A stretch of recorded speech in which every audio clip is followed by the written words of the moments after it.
Jharkhand assembly ఎన్నికల ఫలితాలు వెలువడుతున్నాయి. ఇక్కడ ఇండియా కూటమి దూసుకు వెళ్తుంది, అధికారాన్ని చేపట్టే విధంగా దూసుకు వెళ్తుంది. ఆల్రెడీ వాళ్ళకి రావాల్సిన స్థానాలు 45 స్థానాల కంటే ఆధిక్యంగా 6 స్థానాలు అధికంగా 51 స్థానాల్లో వాళ్ళు ముందంజలో ఉన్నారు.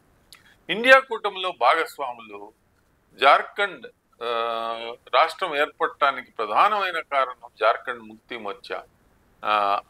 ఆయన శిబు సోరెన్ గారి కుమారుడు హేమంత్ సోరెన్ ముఖ్యమంత్రిగా ఉన్నారు. వారి పార్టీ జార్ఖండ్ ముక్తి మోర్చాకి 31 స్థానాలు వచ్చాయి. అత్యధిక సింగిల్ లార్జెస్ట్ పార్టీ జార్ఖండ్ ముక్తి మోర్చానే. ఇక రెండవ పెద్ద పార్టీగా భాజపా 26 స్థానాలతో దూసుకుపోతా ఉంది. ఇండియన్ నేషనల్ కాంగ్రెస్ ఇండియా కూటమిలో భాగంగా జార్ఖండ్ ముక్తి మోర్చాతో ఎన్నికల పొత్తులో ఉంది. ఆ పార్టీకి 14 స్థానాలు.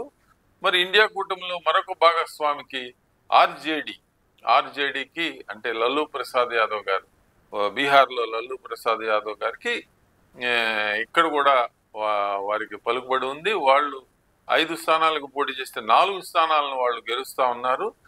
మరి ఇండియా కూటమితో భాగస్వామిగా ఉన్న మరొక పార్టీ సిపిఐఎంఎల్ వాళ్ళకు కూడా 2 స్థానాలు వచ్చే అవకాశం ఉంది. మొత్తం 51 స్థానాలతో ఇండియా కూటమి జార్ఖండ్లో ప్రభుత్వం ఏర్పాటు చేయటం ఖాయంగా కనిపిస్తూ ఉంది.